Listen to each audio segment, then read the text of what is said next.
ये उस भारत की कहानी है जहां एक बच्चा सिर्फ अपनी जाति के कारण स्कूल बेंच पर नहीं बैठ सकता था। ये उस शख्स की कहानी है जिसने न सिर्फ अपने लिए बल्कि लाखों वंचितों के लिए एक नया रास्ता बनाया। वो शख्स जिसने भारत को संविधान दिया और समानता का सपना साकार किया, उनका नाम डॉक्टर भीमराव रामजी अंबेडकर। आइए जानते हैं उनके जीवन की कहानी के बारे में। 14 अप्रैल 1891 को मध्य प्रदेश के महू में एक साधारण दलित परिवार में भीमराव का जन्म हुआ। उनके पिता रामजी सकपाल एक सैनिक थे जो चाहते थे कि उनके बच्चे पढ़ लिख कर दुनिया बदले, लेकिन उस दौर में दलित होना एक अभिशाप था। स्कूल में भीमराव को अलग बैठाया जाता था, पानी का घड़ा छूने की इजाजत नहीं थी, फिर भी उन्होंने हार नहीं मानी। बॉम्बे के एल्फिंस्टन कॉलेज से पढ़ाई पूरी करने के बाद वे कोलंबिया विश्वविद्यालय न्यूयॉर्क पहुंचे। वहां से उन्होंने इकोनॉमिक्स में डॉक्टरेट की, लंदन से बार एटलो और डीएससी की डिग्री हासिल की, लेकिन विदेशों में मिले सम्मान के बावजूद भारत लौटने पर उन्हें भेदभाव झेलना पड़ा। यह वही दौर था जब अम्बेडकर ने ठान लिया कि अगर समाज नहीं बदलेगा तो वह इसे बदल देंगे। सन 1927 में अम्बेडकर ने महार सत्याग्रह का नेतृत्व किया।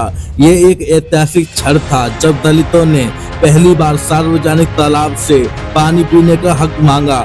हजारों लोग उनके साथ सड़कों पर उतरे। ये सिर्फ पानी की लड़ाई नहीं थी, ये थी सम्मान और समानता की लड़ाई।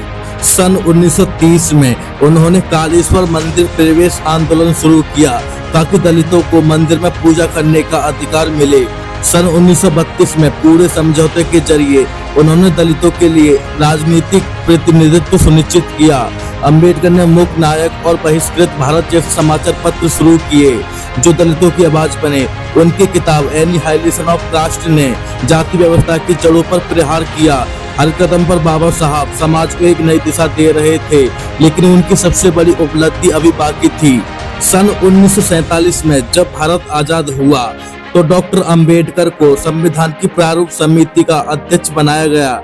ये एक ऐसी जिम्मेदारी थी जिसने भारत के भविष्य को आकार देना था। उन्होंने एक ऐसा संविधान बनाया जो हर नागरिक को समानता, स्वतंत्रता और न्याय का हक देता था। दलित महिलाओं और मजदूरों के अधिकारों को सुनिश्चित करने के लिए उन्होंने दिन रात मेहनत की।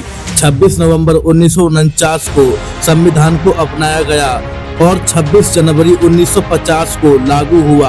अंबेडकर ने कहा था कि संविधान कितना भी अच्छा हो, अगर उसे लागू करने वाले लोग अच्छे नहीं होंगे तो यह विफल होगा। लेकिन अंबेडकर का सपना सिर्फ कागजों तक सीमित नहीं था, वे चाहते थे कि समाज की सोच बदले।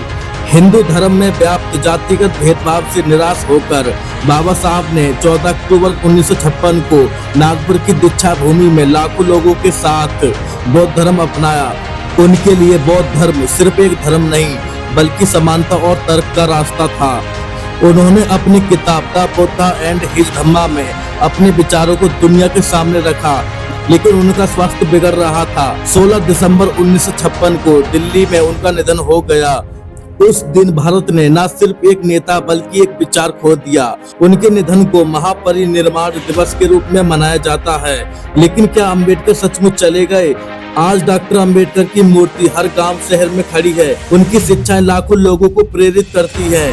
1990 में उन्हें भारत रत्न से सम्मानित किया गया, लेकिन उनका सबसे बड़ा सम्मान है वो है संविधान जो आज के भारत को एकजुट रखता है। बाबा साहब ने कहा था कि शिक्षा वो शेरनी का दूध है, जो पिएगा वही दहाड़ेगा। तो आइए उनके सपनों को साकार करें, पढ़ें, जागरूक बने और समाज को बेहतर बनाएं। ये थी बाबा साहब की कहानी। अगर आपको ये कहानी प्रेरित करती है तो इसे शेयर करें। बाबा साहब का सपना हम सबका सपना है। तो दोस्तों, वीडियो अच्छी लगी है तो लाइक, शेयर और सब्सक्राइब करना ना भूले। मिलते हैं अगले वीडियो में, जब तक के लिए जय भीम, जय भारत।